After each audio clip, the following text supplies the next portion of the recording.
नमस्कार। आज हम इस टॉपिक में बात करने वाले हैं एक गंभीर विषय की, मांगलिक विचार। काफी आपने अब तक बहुत सारे लोगों के वीडियोस को देखा होगा, समझा होगा, और अलग अलग आपके जीवन में कभी ना कभी किसी बच्चे को लेकर, किसी लड़की को लेकर या खुद की कुंडली में ये विचार आपने अवश्य किया होगा कि आप मांगलिक हैं। सबसे पहले मैं स्टेप बाय स्टेप इन सारी चीजों को आपको बड़ी आसानी से समझाऊंगा। आज का जो पहला पॉइंट है वो है मांगलिक विचार। मांगलिक विचार का मतलब क्या है? यहां पर भी दो बातें हैं। एक होता है मंगल, ओनली मंगल, मंगल ग्रह से संबंधित, और दूसरा है मांगलिक विचार। दोनों में ही बातों में बहुत कुछ अंतर है, पहले इसको समझना होगा। मंगल ग्रह का विचार का मतलब है कि आपका जो 9 प्लेनेट है उनमें से ये मंगल आपका कैसा है, अर्थात मंगल ग्रह आपको शुभ परिणाम देगा या अशुभ परिणाम देगा, या कैसा है ये हो गया आपका मंगल ग्रह। अर्थात आपकी कुंडली में यदि मंगल शुभ ग्रह है तो आपको साहस, पराक्रम, आपको सेना, आपके जितने भी खेल कूद है, आपकी बॉडी में स्टेमिना, इन सब में शुभता में मंगल की मतलब है एनर्जी से। यहाँ पर मंगल आपको शुभ एनर्जी देगा, शुभ विचार लाएगा, पराक्रमी बनाएगा, बड़ा अच्छा काम। अगर ये अशुभ है, आपकी कुंडली में मंगल ग्रह यदि अशुभ है तो आपके जीवन में कहीं ना कहीं किस चीज की कमी करेगा? साहस की कमी करेगा, पराक्रम की कमी करेगा, डिसीजंस में दिक्कत करेगा, आपको कहीं ना कहीं गलत रास्तों पर ले जाने के लिए ये प्रेरणा देगा। तो यहां जो दूसरा पॉइंट है शुभ अशुभ का विचार, ये हम मंगल कुंडली से करते हैं। मांगलिक विचार हम ये देखते हैं कि आपकी जो भी कुंडली है, आपकी जो भी कुंडली है, आप उसको ड्रॉ कर लें, अपनी अपनी कुंडली ओपन कर लें, उसमें ये देखें कि मंगल ये पहला भाव है, ये चौथा भाव है, ये आपका 7वां भाव है, ये आपका 8वां भाव है, और ये आपका 12वां भाव है। यदि आपकी कुंडली के अंदर जो आपकी जन्म कुंडली होती है, लगन कुंडली में आपने देखना है, वहां मंगल आपका यदि पहले भाव में है, चौथे भाव में है, 7वें भाव में है, 8वें भाव में है, 12वें भाव में, अर्थात इन किसी भी 5 प्लेसों में से वो कहीं भी इन स्थानों में आपका मंगल अगर आपसे मैच करता है तो आप मांगलिक हैं। यस, अगर आप मांगलिक हैं, अगर आपका मंगल यहाँ है तो आपको कोई डरने की आवश्यकता नहीं है। केवल ये इस बात का ये रिजल्ट निकला कि आप मांगलिक हैं। यस, यदि मंगल हमारा 1, 4, 7, 8, 12 इन भावों में है तो आपको मांगलिक कहा जाएगा। अब अगला ही क्वेश्चन आता है कि यदि आप मांगलिक हैं तो ये इससे प्रॉब्लम क्या है, इससे क्या क्या चीजों में परेशानियां हैं। दोस्तों, यदि आप मांगलिक हैं तो सबसे पहला इसका विचार करा जाता है, आपको बता दूं, मांगलिक यहां वर्ड जुड़ते ही आपकी एनर्जी से जुड़ेगा, आपकी क्षमताएं कैसी हैं। तो यहां मैं आपको बता दूं, जब जब मंगल 1, 4, 7, 8, 12 भाव में होता है तो जो व्यक्ति का पराक्रमी है, क्षमतावान है, अर्थात यहां इन भावों में मंगल अपनी डबल क्षमता से काम करता है। यहां व्यक्ति का लगन, मतलब ये आपका मस्तिष्क, बुद्धि हो गई, विवेक हो गया, ये आपका माता का घर हो गया, आपकी एजुकेशन का घर हो गया, चौथा आपका स्पाउस, वाइफ का हो गया, ये आपके दाम्पत्य जीवन आयु का हो गया, 12वां भाव आपका आपके बेड सुख का हो गया। अब एक बात ध्यान रखिए बड़े ध्यान से, 7वां भाव, 8वां भाव और 12वां भाव ये आपस में कहीं ना कहीं हमारे वैवाहिक जीवन से जुड़े हुए हैं। जैसे 7वां भाव हमारी वाइफ से जुड़ा हुआ है, 8वां भाव हमारी ससुराल से जुड़ा हुआ है, हमारे दाम्पत्य सुख दुख का कारक है, हमारी क्षमताओं का कारक है, हमारे परिवार पर क्या असर रहने वाला है उसका कारक है, क्योंकि 7वें से 8वां दूसरा है, हमारे परिवार की क्षमताओं से भी हमें बताता है, और ये हमारे बेड सुख का कारक है, एक दूसरे के रिलेशनशिप सुख का कारक है। तो ये 7वां, 8वां, 12वां भाव कहीं ना कहीं हमारे दाम्पत्य जीवन से जुड़ा हुआ है। तो अगला ही क्वेश्चन यहां पर क्या निकल कर आया दोस्तों, कि मंगल यदि आपका कहीं भी इन भावों में बैठा हुआ है तो वो मांगलिक है। यस, और मांगलिक होने के साथ साथ सबसे ज्यादा इफेक्ट वो क्या करेगा? आपकी क्षमताओं पर करेगा, आपके पराक्रम पर करेगा। किस पर आपको करेगा? पराक्रम पर। आप कितने बलाबल हैं, कितने बुद्धिमान हैं, आपका अपने बल का प्रयोग किधर करने वाले हैं, पराक्रम, क्षमताओं पर। तो कहीं ना कहीं जब मंगल इस तरीके का प्रभाव दिखाता है तो आपको पराक्रमी बनाएगा। अब आपने केवल क्या करना है, अपने बच्चे पर यह ध्यान रखना है उसको क्या डायरेक्शन दी जाए, अर्थात उसके अंदर क्षमताएं बहुत ज्यादा हैं, उसके अंदर पोटेंशियल बहुत ज्यादा है, केवल आप उसे एक सही दिशा आप दे पाएंगे तो आपको कोई मांगलिक परेशान नहीं करेगा। आपने उसकी क्षमताओं, उसकी दिशाओं पर ध्यान रखना है कि हमारे बच्चे के अंदर पोटेंशियल बहुत ज्यादा है, केवल उसे सही डायरेक्शन देनी है, टाइम टू टाइम उसे गाइड करना है और हमेशा उस पर सही डायरेक्शन में जाए, उस पर इस चीज का ध्यान रखना है। पॉइंट नंबर 2, वैवाहिक जीवन। मांगलिक दोष होते ही बहुत लोगों के मन में विचार आता है कि यार हमारा वैवाहिक जीवन अच्छा नहीं रहेगा। देखिए, सबसे पहली बात आपको बता दूं, किसी भी कुंडली में यदि आप मांगलिक विचार कर रहे हैं तो केवल शास्त्रों के अनुसार 28 वर्ष तक ही बच्चे को मांगलिक विचार के दोष से प्रेरित किया गया है। अर्थात जब भी आपकी कुंडली के अंदर आप 28 वर्ष के होंगे, जब तक ही आपको मांगलिक दोष माना जाता है। 29वें वर्ष से मांगलिक दोष नहीं माना जाता है। आप नॉन मांगलिक लड़की से भी शादी कर सकते हैं। पहला पॉइंट आप नोट कर लें। अब मैं बहुत ही दूसरे पॉइंट की बात करने वाला हूं जो बहुत इंपॉर्टेंट पॉइंट है। दूसरा पॉइंट क्या है? दूसरा पॉइंट ये है, यदि किसी भी कुंडली के अंदर आप मांगलिक है, किसी भी कुंडली के अंदर आप मांगलिक हैं, यदि आपके मंगल का संबंध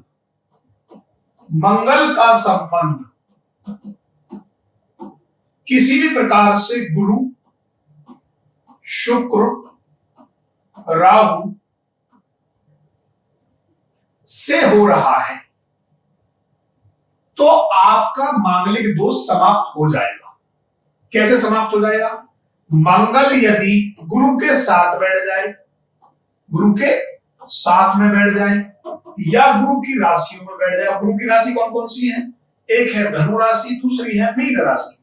इन दोनों राशियों में से वो किसी एक के साथ भी बैठ जाए, इनकी राशियों में बैठ जाए या गुरु के साथ हो जाए तो मांगलिक दोष समाप्त हो जाता है। सेम इसी प्रकार यदि वो शुक्र के साथ बैठ जाए या शुक्र से संबंध बन जाए, दृष्टि संबंध बन जाए तो भी आपका मांगलिक दोष समाप्त हो जाएगा। और यदि मंगल का भी संबंध शनि के साथ हो जाए, राहु के साथ हो जाए या दोनों साथ बैठ जाएं तो भी आपका मांगलिक दोष समाप्त हो जाता है।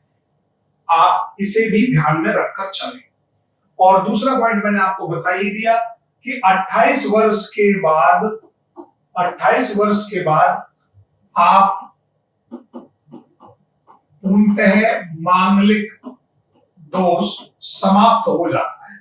तो आपको डरने की कोई आवश्यकता नहीं है। आपकी जिनकी कुंडलियों में है, आप ये देखकर ये चीजें अप्लाई कर सकते हैं। अब आते हैं तीसरे पॉइंट पर कि क्या मांगलिक बच्चे का विवाह मांगलिक लड़की से ही करना चाहिए? ये बहुत ज्यादा मेरे पास क्वेश्चन आया हुआ है, इसको आप समझिए। देखिए क्या है अगला पॉइंट। पॉइंट है हमारा, क्या मांगलिक बच्चे का विवाह मांगलिक बच्चे से ही करना चाहिए? इस जवाब में मैं आपको दो बात कहूंगा। देखिए, आपका बच्चा यदि मांगलिक है, यस, तो क्या होगा? उसके अंदर उत्साह, उमंग, पराक्रम, एनर्जी, अर्थात मंगल का संबंध सारा का सारा क्या है? एनर्जी से है, ऊर्जा से है। सारा का सारा संबंध ऊर्जा से है। अब हमारा एक बच्चा आपका साहसी पराक्रम है और यदि दूसरा बच्चा मांगलिक नहीं है, वो नॉर्मल कुंडली वाला है, अर्थात उसका मंगल नॉर्मल स्थान में है, तो वो क्या करेगा? इसके साथ एडजस्ट होने में, नॉन मांगलिक के साथ एडजस्ट होने में उसे टाइम लगेगा। क्योंकि रीजन, इसकी एनर्जी भरपूर है, ये कम एनर्जी वाला है।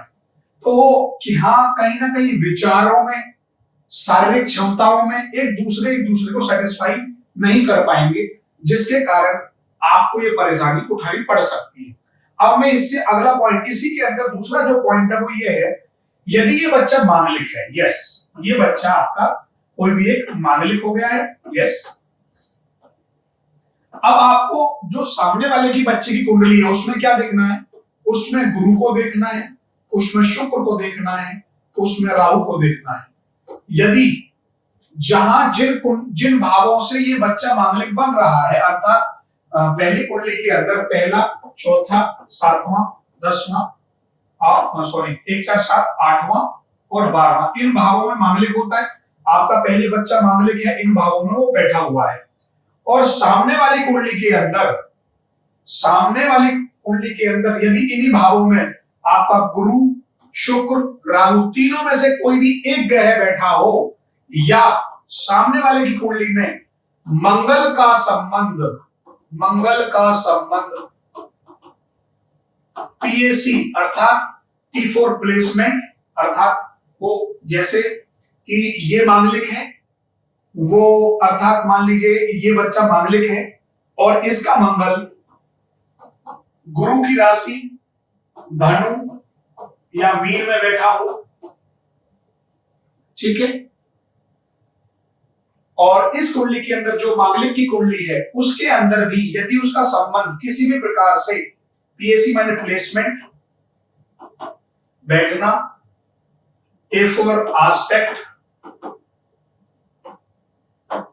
C फॉर युति कंजक्शन, तो तीनों कंडीशनों में किसी भी प्रकार से ये बच्चा आपका सामने वाली कुंडली में सेटिस्फाई कर दे, अर्थात गुरु शुक्र का संबंध बना ले, तो भी आपका मांगलिक दोष समाप्त हो जाता है। आप उस कंडीशन में नॉन मांगलिक लड़की से शादी कर सकते हैं। अगला पॉइंट, हमें क्या उपाय करने चाहिए जिससे हमारा मांगलिक दोष समाप्त हो जाए। देखिए, मैं कहता हूं यदि आपका किसी भी प्रकार से संबंध मांगलिक दोष के लिए बन रहा है तो सबसे पहले मैं आपको बता दूं मंगल क्या चीज है। बड़े ध्यान से समझे, मंगल को भूमिपुत्र कहा गया है, भूमिपुत्र। अब आपको ये बता दूं मंगल की उत्पत्ति हुई कैसे है। भगवान विष्णु का जो बराह अवतार है जिसमें वो पृथ्वी को समुद्र के अंदर से नीचे से ला रहे हैं, वो उनका बराह अवतार है। उसके अंदर माता जो भूमि है, भूमि माता है, उन भूमि माता से उनका एक संबंध है, वैवाहिक संबंध हुआ, अर्थात बराह अवतार और माता भूमि माता से उनका वैवाहिक संबंध होने से जो पुत्र उत्पन्न हुआ वो मंगल देव, अर्थात मंगल देव की उत्पत्ति हुई। मंगल देव को ही मांगलिक मंगल ग्रह का कारक माना जाता है, मंगल देव को ही मंगल ग्रह का कारक माना जाता है। तो मंगल देव की उत्पत्ति कैसे हो रही है? भगवान विष्णु के जो अवतार है वाराह अवतार प्लस में माता जो हमारी भूमि माता है, उनसे उत्पन्न जो बच्चा हुआ वो मंगल देव कहलाया। तो यहां आपको बता दूं जो बच्चे मांगलिक हैं उनको क्या करना चाहिए। सबसे ज्यादा भगवान विष्णु वाराह अवतार की पूजा करनी चाहिए, पहला पॉइंट। दूसरा पॉइंट, भूमिपुत्री। भूमिपुत्री कौन है? माता सीता को भूमिपुत्री कहा गया है। तो कहीं ना कहीं हमें सीताराम, अर्थात सीता वर्ड पहले आएगा इसमें, सीताराम नाम का जाप करना चाहिए, तो भी आपका ये मांगलिक दोष डायरेक्ट समाप्त हो जाता है। तीसरा पॉइंट, आपने ये सुना होगा अधिकांशतः है कि मंगलवार हनुमान जी का दिन होता है। देखिए, हनुमान जी का दिन होना ना होना ये अलग बात है, इसको आप ऐसे समझिए, मंगलवार को आपने अधिकांशतः हनुमान मंदिरों में देखा होगा कि अधिकांशतः ज्योतिषी आपको हनुमान जी की पूजा के बारे में बताएंगे। यदि मंगल आपका किसी भी तरीके से प्रॉब्लम में है, आप मांगलिक है या आपका मंगल नीच का है, किसी प्रकार से परेशान कर रहा है, तो मैं यहाँ ये कहने वाला हूं कि भगवान जो हनुमान जी हैं उनको उत्साह, ऊर्जा, पावरफुल और जितने भी अष्ट सिद्धि हैं उनका कारक माना गया है। अर्थात यहां वो मंगल जो देव हैं और जो हनुमान जी हैं, दोनों अलग अलग आइडेंटिटी हैं, इनको एक करने की आवश्यकता नहीं है। मंगल देव अलग चीज है, हनुमान जी अलग चीज है। हनुमान जी को उत्साह, उमंग, ऊर्जा इन सब पावरफुल होने की वजह से इन हनुमान जी को मंगलवार का दिन सौंपा गया है। अर्थात जितने भी हमारे जीवन में उत्साह से संबंधित, उमंग से, पराक्रम, या कहीं फौज में भर्ती होना है, पुलिस में भर्ती होना है, तो हमें मंगलवार के दिन जाना चाहिए। तो वो हनुमान जी की उपासना जो हमें करनी चाहिए वो उत्साह, उमंग, उत्साह के लिए है कि जिससे हमारी सद्बुद्धि हमारा काम करे, अष्टसिद्धियों के कारक है।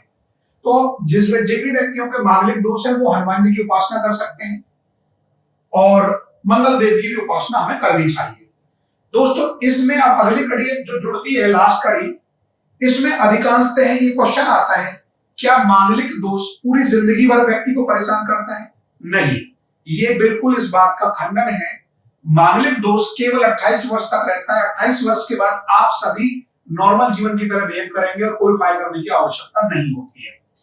इसमें केवल आपको इन सारी चीजों का बात ये रखना है कि वैवाहिक जीवन में भी थोड़ी परेशानी मांगलिक दोष के कारण होती है।